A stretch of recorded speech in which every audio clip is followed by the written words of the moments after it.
My guest on this week's episode of Suds Search is Dixon Jones, CEO of inLinks. Dixon is an industry veteran, a published author, frequent blogger, and one of the best educators in the industry. He's won numerous awards, including the illustrious Search Personality of the Year award, and inLinks, the company he founded, won the award for Search Technology of the Year. Dixon is an in-demand conference presenter and frequent keynote speaker. A few places you might have heard Dixon speak include Pubcon, Brighton SEO, State of Search, and SMX. I caught up with Dixon on the day inLinks was launching their new, super cool social media tool. This is the closest Suds Search has come to a scoop, so I'm going to ask Dixon all about it. We'll spend most of our time together talking about Dixon's favorite topic, entities. He literally wrote the book titled Entity SEO Book, Moving from Strings to Things. If you really want to learn how Google has evolved their search engine over the years, you might be hard-pressed to find a better expert than Dixon Jones, and he explains complex things in a way that's very accessible. Grab something cold to drink and join me for a conversation with Dixon Jones. We'll chat about disambiguation, how we can learn about the knowledge graph from posters you might find at a pub, and I'll spend a little time chatting about meeting the Queen. All right, Dixon Jones, welcome to Suds Search. How you doing? Mark, it's nice to be here. Cheers. Thanks for the mug. I'm happy it got there. The plan is really coming along nicely to have you shipped out. Going from the United States to the UK, I never know. But well, half the time they'll just leave it in customs and say, "Well, that looks like it needs customs duty or something." But got through today. Well, there's a lot I want to talk to you. You just did a presentation at Brighton that I just listened to and I thought was awesome. But cool. Before I do that, this is about as close to a scoop as we ever get here at Suds Search. That never happened. But inLinks, the company you're the CEO of, has a new social media tool. So we launched it today. So I mean, we're an SEO technology, but the technology is all based around entities, which no one has to really worry about. But what's important about the social media tool is that it can read your website and tell you or your customer, what they need to be posting about. So it'll read all the website, understand the underlying concepts, and then it'll send all of those concepts through to Google to see what people are asking around those concepts. And then it will come out with this huge list, potentially thousands of social media posting ideas, all clustered by topic of your website. So it's all got everything there. And all you got to do is say, that looks good, that's rubbish, click, click, click, click. And you come up with this content plan of ideas to give to your clients. Say, right, you know what? These are the things that we really need to be posting about. And you don't know why we need to be posting about them because you're already talking about them on your website. If you talk about anything else, you can't back it up on your website. So this is what you got to do. So that social media marketing guy or girl that's got the problem of, but the customer needs to be able to post because they know their business best, right? And they got that whole problem when they're told to do a social media marketing plan. It's all gone away now because now you can say, right, we've done an audit of your website. Here's all the ideas. Here they all are. And then it does a really cool stuff, which is, that was the cool stuff, actually. That's the inLinks magic bit that you can't do with other stuff because we've got our own entity platform, entity extraction algorithm. But then you can say, right, do you agree, customer? These are the ones, or delete the ones you disagree with. Right. So you've now got buy-in for the plan. Then you go press button. It can write the post for you using ChatGPT or OpenAI version of that. You can edit that post, and then you can. It comes out pretty with emojis and various other bits and pieces. Design it for LinkedIn or Facebook or Twitter or whatever it may be. You can also, if you want to have a call to action, we already know what pages are relevant to that, so you can select from the drop down, so you don't have to remember and cut and paste all the URLs and things like that. But you can, if you want, you can put in any URL as a link if you want. We also have linked into an API for Pixabay, so if you want stock imagery, you can get stock imagery put into the image as well. But of course, you can upload your own image as well. So, and then schedule it in a calendar. So the idea is that you've got this workflow that is taking all those pain points for the social media manager and trying to take them away.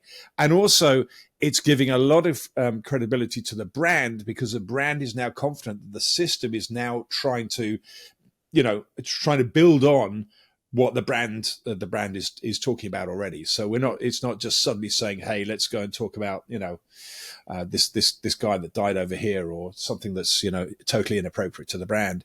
It's talking about the stuff that is really important to it. So it's not that you can't write a post and put it out there through the medium as well, but the real magic is extending that functionality for your website so that the brand messaging just stays right on point. Well, what a great tool. And well, I hope so. Yeah, for a CMO, it's like a dream, because now you're gonna have alignment between your search and your social, and for your social media people, it's gonna be well, we reckon so, and of course, at the back end, it's also an SEO tool. So actually, all the decisions it's been making to get to that point are hopefully reflected in the SEO strategy as well. For those that are using the SEO part of the tool, you certainly don't need to use the SEO part of the tool to use the social media part. But it's early days. It came out literally today, so you did get the scoop. It wasn't in my plan. My plan, of course, was to get it out weeks ago, and what with project overruns and things, it just doesn't go out when it should. So so you got the scoop. I get it. Well, I'm happy to be here for it. So, I do want to shift gears though to your presentation at Brighton. That was very interesting. It's about internal linking.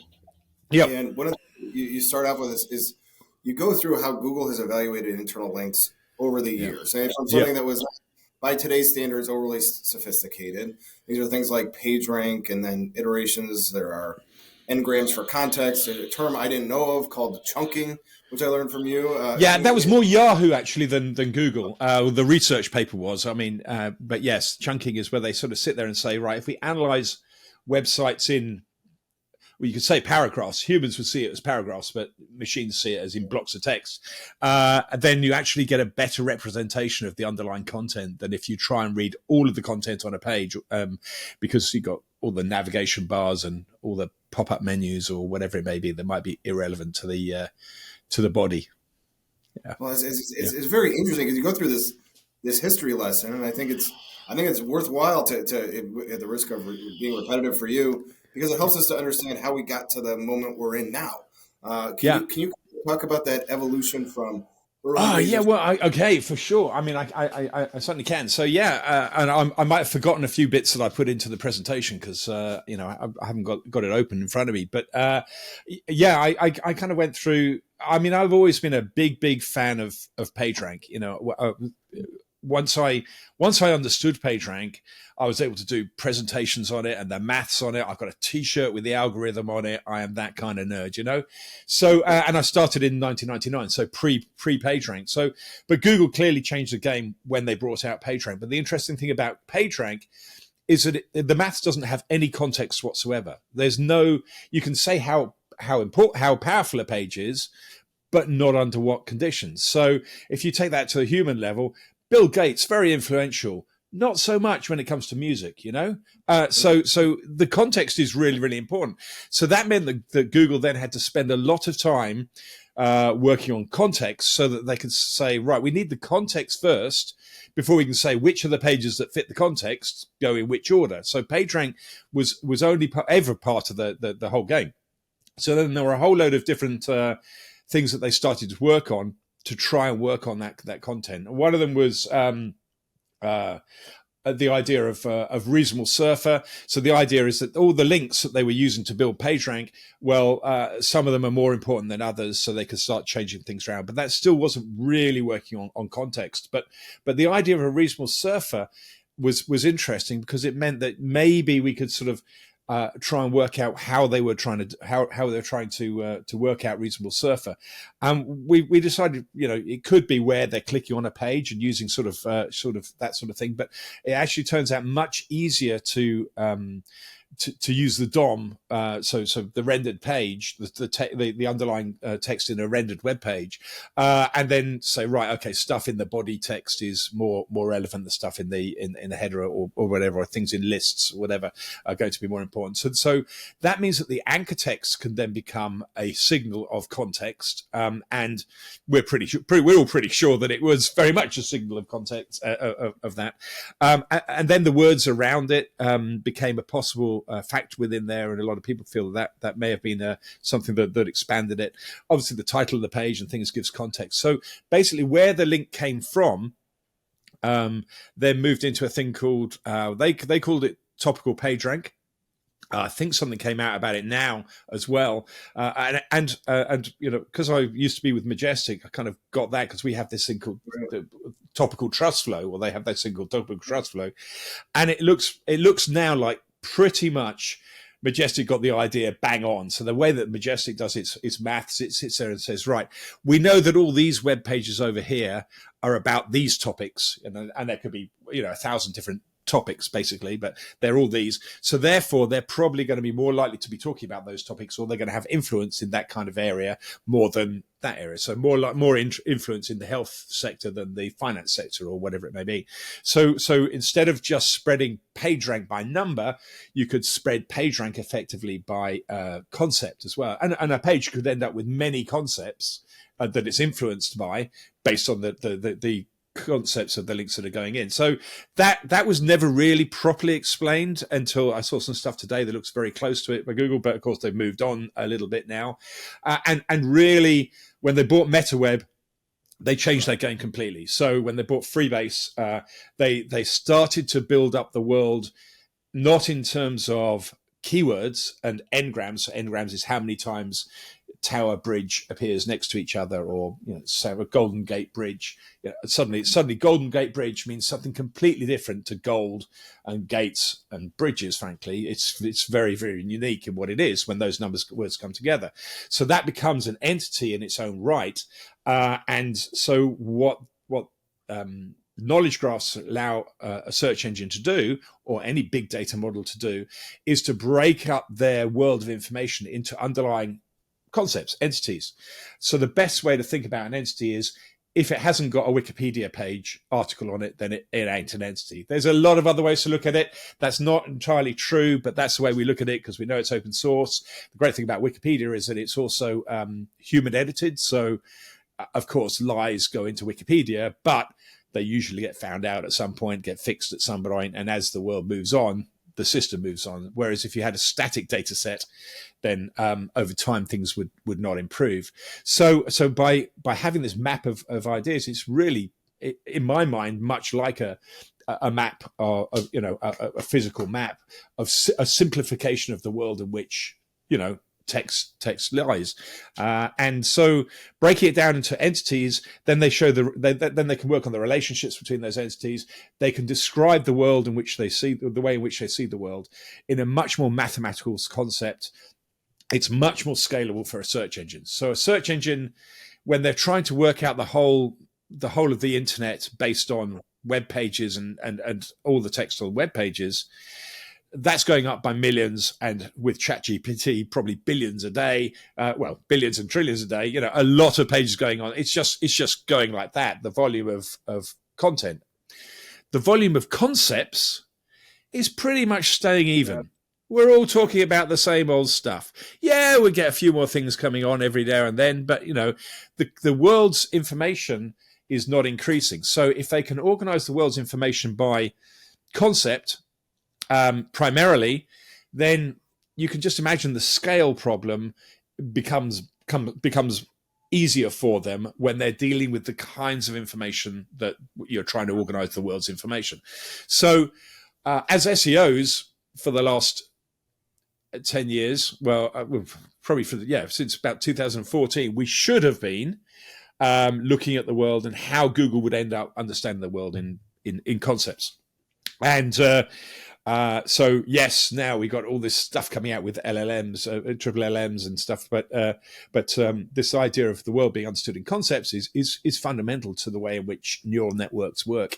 And so luckily, inLinks was building on that basis. Along the way, I wrote Entity SEO, a book which.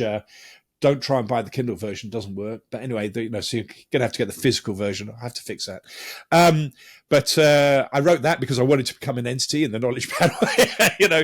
So the way in which we do SEO is changing, and it's all about can we become identified as a concept in our own right, or our brand in our own right, and then what is that brand associated with? Because there ain't no way that I'm ever going to be influential at singing. I can tell you that for nothing. So if I start talking about singing on podcasts, that really doesn't do me any favors at all for the knowledge graph. But hopefully the knowledge graph will get over it. That is an amazing history lesson, just off the top of your head too. You didn't have any notes or anything like that. And I'm glad you told me about it not working on Kindle, because I tried to download it and it didn't work. So I thought it was something I did. It's my bad. It's my bad. Well, it's not. I outsourced the get it ready for Kindle to somewhere, and that didn't work, did it? Well, this is good. I want to kind of go over some vocab words if I could. So sure. What you do really, really well in all your talks, and even here on this show, it's kind of helpful to put yourself in Google's shoes, right? Like, imagine the challenge. You say in the speech, imagine this challenge. A Mustang could be a car, or it could be a horse. Yeah. How does Google know what you want? How do they align their results with searcher intent? And you go with this word, disambiguation. It seems like that's what's in Muller. What does disambiguation mean, and how is Google using it? Yeah, so for me, I think that that we talk about search engine optimization, and we kind of think, right, if we optimize, we're just going to get more and more people coming to our website for, put keyword in here. And I think that that's not really where Google is trying to head. What Google is trying to do, it doesn't care about any individual website. What it's trying to do is to be as narrow in its definitions as possible, in that it's trying to disambiguate absolutely everything so it can't get anything wrong. So it means that the more focused you are, and I don't mean focused by only using certain keywords, but focused you are on specific topics or concepts for any particular post, the more Google's going to say, right, this is definitely the post that is going to answer this user's question over here.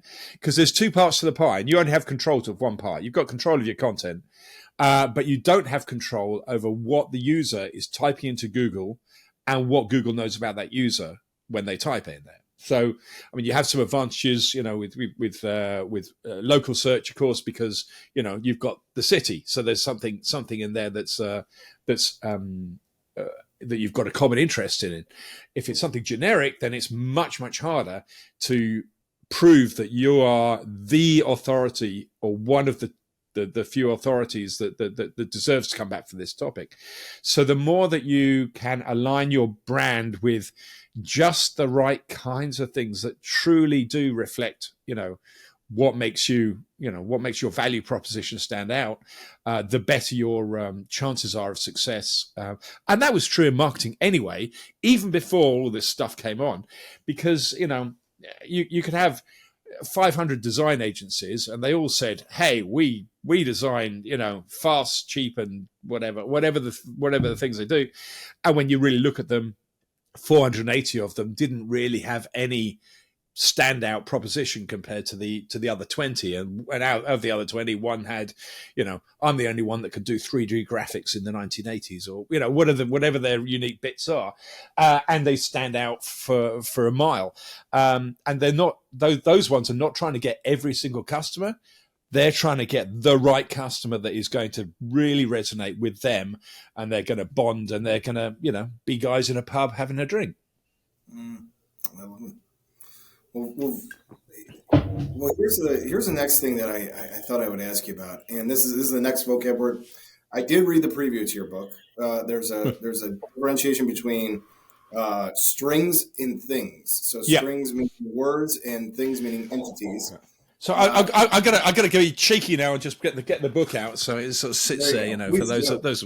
So please do, anyone that sees it. But so this goes back to exactly the fact that Google bought MetaWeb. Before Google bought MetaWeb and Freebase, they really looked at the world by reading all the words on a page, seeing which words were next to each other. So if somebody typed in, I want to go to Fiji, then it'll say, right, how many websites in the world have got the words I want to go to Fiji in the sentence? Might take out the ands or whatever. Later they put them back in again.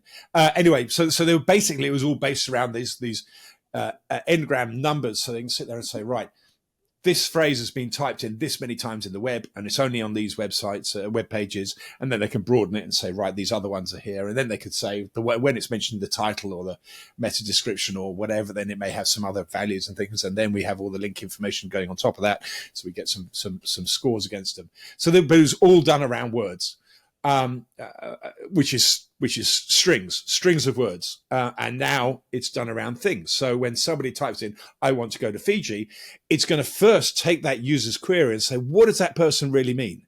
What they mean is, do they want to, actually, the example I usually use is a house. When somebody types in a house, do they want to buy the house? Do they want to sell the house? Do they want to mortgage the house? Or do they want to paint the house?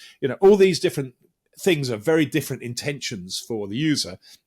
But mortgaging a house and financing a house probably mean exactly the same thing. So, they're the same concept, just using different words. And they probably didn't type in financing a house. They probably said, I've gone behind on my payments. How do I, whatever they might have done. So they're spending a lot of time changing that user query into something that is basically the entities, and that's essentially saying, right, I now need a page that maps these 3 or 4 concepts on the page very well, and I've got these pages over here. So it turns everything into numbers. We don't see the numbers, but basically it can sit there and say, I need a page that has entity number 456BH, 324H, whatever, some hex number, and those 4, and then it can look that up much quicker, and that's how I see the matching going on. There's so much more time spent on the user query and what they're thinking about, and then it's changing that user query to match sort of their map of the world by concept. So those are the things. So the world is about things and not strings. I never knew, before your speech, I never knew how important these acquisitions were to Google building out that knowledge graph. The knowledge graph is another one of these vocab words that we could spend some time on, because I like the example you have for our audience that we're drinking beer on here and everything like that, but you have an example that really makes it very simple. A knowledge graph, and you compare it to a local pub that describes beer. I do.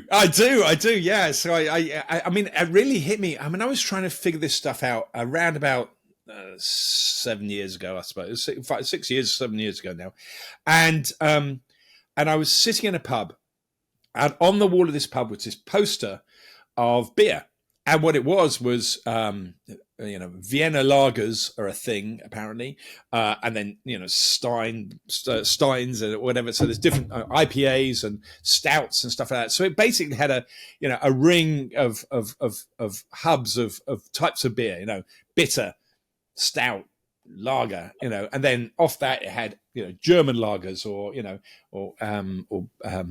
Vienna stouts or whatever there were, Guinness, and so it basically had hubs and spokes of ideas, and it was clear that this was just a list of beers, but put into connections. And I thought, you know what, that is a knowledge graph. That's just a poster on a wall, but it's a knowledge graph. I understand it. I can see connections. I can see relationships. It's a knowledge graph of beer. So I took a photograph of that, and I've used it in presentations ever since. I love it. Well, I think this is, we've been talking now for 22 minutes about a speech. Wow, that was quick, wasn't it? And we haven't talked about internal links once. So I think what we're getting to is the power of internal linking is that it can tie all these topics together. So if you've got a website with a lot of topically related content, you need to build these internal links. Yeah, and also they can provide that context that you started the story with, of if as long as those links are meaningful, and a search engine can understand what you're saying when and they're trying to get into the head of a user. A user's clicked on that link for a reason. The words in or around that content they came from is helpful in saying what the content they're about to go to is about, unless you've spammed the system. But even if you have spammed the system and it's not relevant, then you're actually going to do a disservice to the person at the other end, because you're going to fail on the disambiguation methodology, which is what you're trying to do. You're trying to make it crystal clear, so that so that you're, and I put this in the presentation as well, so that if your website is a bundle of stories and you've got blog posts that are talking about all sorts of different concepts, then I see it as a sort of tumbleweed kind of idea. All your stories are interconnected. You're talking about the ideas all over the place. What you really need to do is help a search engine or the humans turn that into a cactus, where it's you're only really interested in making sure that the user knows that you are knowledgeable about this, and this.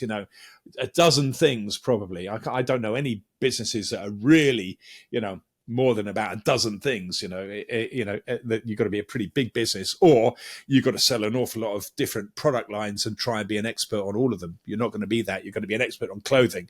You're not going to be an expert on clothing and food at the same time, unless you're, in this country, Marks and Spencer's. But even so, then those people are not trying to be experts necessarily in baked beans, but Heinz is. Yeah. This is fascinating. So I want to let me get now. We've got the concept down. I understand these vocab words. Now I actually want to build some internal links. If I've got a small site, manually doing it, easy enough. I could use some tools to automate and look for these words. But we just kind of talked about how there's limitations to words now. It's more about topics. So there's some free tools out there that you can use, including inLinks, to help you take a web page and look and break it down into the underlying entities. So IBM Watson have one, Google has one, but it's not very good, and inLinks has one, so there's three anyway. So there's three free ones you can use, and they're called named entity extraction algorithms, or NLP algorithms. Basically, you put in a web page or a bunch of text, and it'll come back with the underlying entities that are in those. So so that can help you, but that only does it at a page level. So you've got to go through and do that on every page. But it's that's going to save you hours right there. Yeah. So ultimately, you can use tools to create your own knowledge graph. This is not impossible. This is doable for. And that's what inLinks does. Yeah. So obviously now here comes the plug, guys, for inLinks. But basically you put in your website into inLinks, it'll read as many pages as you let us read, because it's that's the value bit of the system. We'll read up to 20 pages for free. So it's got a free system where you can do that. So if you've got a very small website, you don't need to use anything. If it's a bigger website, this has got small costs associated with it. But it'll then build a knowledge graph of all the entities and what pages that they're on as well. So then the system, you can go through and say, right, you know what, I really am. My car is. I'm a Mercedes dealership in Oregon. So basically, Oregon is a really important entity for me. Mercedes is an important entity for me, and cars are an important entity for me. But essentially, probably all of those models are important as well. So I've got a whole web page on AMG. On AMG, and I talk about them on a bunch of blog posts as well. But this one page over here is the real go-to page. This is the one that I want the search engines to go to when somebody says AMG cars in Oregon, or AMG Oregon dealers, or AMG sales, used car sales, or whatever it may be. All of those phrases, it's all the same page that you're going to end up with, because you're not going to build them. You could build 100 web pages for all of them, but frankly, Google doesn't care about that. Google just wants to know where the authority is, and so does the user for all of those kind of queries.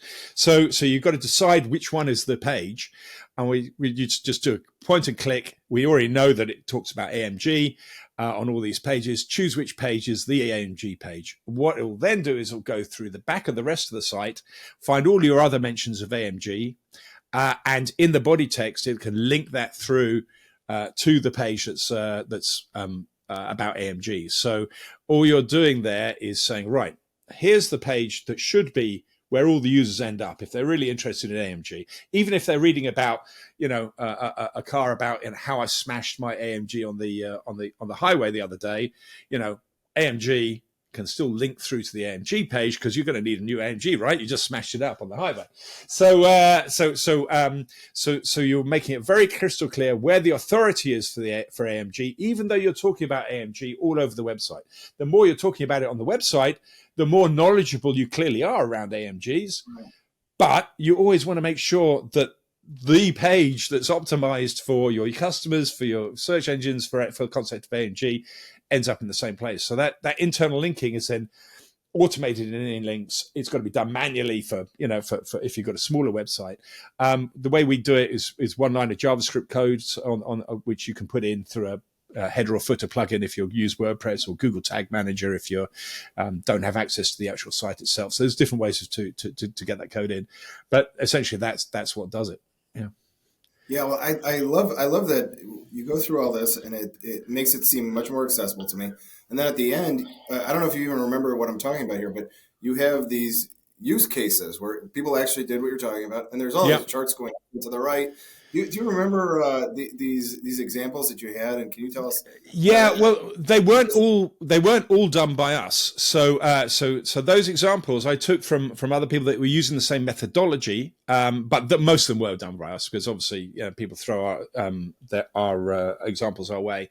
So we kind of record all of them over on inlinks.com/case studies. So there's a case studies link on the homepage. So, and it's got all the case studies in there. Now, inLinks does do some other stuff, so they're not all about the internal links, but there's a bunch in there that if anybody wants to go and track them down, then they're more than welcome. What I would say, and I want to be fair, is not every site suddenly dives up because of that. Because if Google already properly understands your website, then just helping to disambiguate more is going to have a marginal effect. If Google sees that you've talked about AMG on 50 pages, but doesn't really know which one, then you've got a lot of cannibalization going on. So it's saying, right, AMG and car color is over here, and AMG and crashing on a highway is over here, but it doesn't really understand where the authority lies. So that disambiguation then happens with the internal linking. But if you already disambiguated, then the impact is marginal. But there's other things you can do as well with the tool, of course. Very interesting, and I love the way you explain this stuff. It's very interesting. The last question I have is, why do carrots help you see in the dark? And more importantly, what does this have to do with internal linking? Okay, right. Okay, so that was all to do with what happens. Okay. So for those that haven't looked at the slides, it starts with that. With why do carrots help you? Well, can I ask you, Mark? Is that something you ever heard in your life, that carrots can help you see in the dark? It seems like it. I don't. So here's the thing. It's really the Brits that, every British child will know that phrase and believe that phrase, and it's because they were told so by their parents. The reason they were told so by their parents, it turns out, so we kind of all grew up believing that carrots will help you see in the dark. Complete lie, complete myth. What happened was during the war, we had radar, and we didn't want the Luftwaffe to know why we were keeping on finding their planes every time they flew over to bomb us in the Battle of Britain. So the message went out on British wartime radio, propaganda radio, that our pilots always ate carrots, so they had lots of vitamin D, so they could or whatever vitamin it might be, so that they could see in the dark. And they were kind of hoping that they would fool the Germans. All they really did was get all the kids in the UK to eat more root vegetables during wartime, which also probably wasn't a bad thing. But what it's left is a complete lie, and all the Brits believe that carrots help you see in the dark. So we have misinformation. What I was trying to get to with that is misinformation or bad links. It has a big impact on society, or can have a big impact on your website in a micro level, on society at a macro level, and so it's coming out in the ChatGPT stuff as well. You're finding, complete falsehoods coming out, and some of them are very basic. I'm trying to get. I tried to play Hangman the other day on ChatGPT. It said, "I've got a 5-letter word for you," and it was a 6-letter word. I mean, it's ridiculous. Halfway through, I said, "But you said it was a 5-letter word." It says, "My apologies, it's a 6-letter word." Well, that doesn't work, does it? So things go wrong, and the more accurate you can be when you're putting together your internal linking, the less you're going to create problems for in the minds of your customers in the future. Yeah, I love it. It's a bit of a responsibility then at the end. So I love it so much. I mean, let me switch to everyone's favorite part of the show. All right. So this is where Greg Gifford gives me a question for the guest with no context. Oh, no way. No. All right, Greg. Okay. And so it's a bit of a high wire act for both of us. So for you, he has 2 questions. The first one is vintage car. Does that ring a bell to you at all? Mm-hmm. Is there Yeah. Absolutely. So it's actually a kit car. So I have, apart from my Mustang, I have a Mustang, but I also have a thing called a Pilgrim Bulldog, which is a bright orange car, which if you put it up on the screen, it looks like a Morgan. But it's not. It's made of fiberglass. It's got a very old MG engine in the back of it. You probably it's not. It's really fun to drive, but only because safety wasn't invented when we built this car. So I drive that. I used to be treasurer of the Pilgrim Car Club. So enthusiasts and stuff. So yeah. So I like my little orange car. It makes people smile every time that goes past anybody. That's awesome. We have to get an image for the show. The next question from Greg. He said to ask you about meeting the Queen. Have you met the Queen? Is that ring a bell? I went to Buckingham Palace twice. I would say I spent a lot more time talking with Princess Anne, who told me that. So I met Princess Anne. So Majestic won some awards, and we won awards for Queen's Award for Export and Queen's Award for Innovation. So that's where we went twice. The Export one also involved a dinner at the Institute of Export, to celebrate the winners. So, and Princess Anne was there, and so there was a lineup there, and I knew that she was going to be asking me, "So what do you do?" And as you say, I try and give my answers and explain things in ways that humans understand, normal people understand. So I was racking my brains, and she came up and said, "Hello, and what do you do?" And I said, we're like a scrappy Google, because I was talking about Majestic, and without missing a beat, she said, "You are not a scrappy Google, you're a jewel in the British crown." And I thought, absolutely why you're here. Absolutely why you're here. You read about the winners before you came down. You were well prepared, and you gave me I got bollocked by royalty, which was fun. So yeah, I've been there twice, but it was because of Majestic's achievements, not because of mine. Wonderful. Well, Dixon, you're one of the really great educators in the industry. I've really enjoyed the conversation with you, and we'll be on the lookout for what's next from you. We'll make sure to link out to the book too.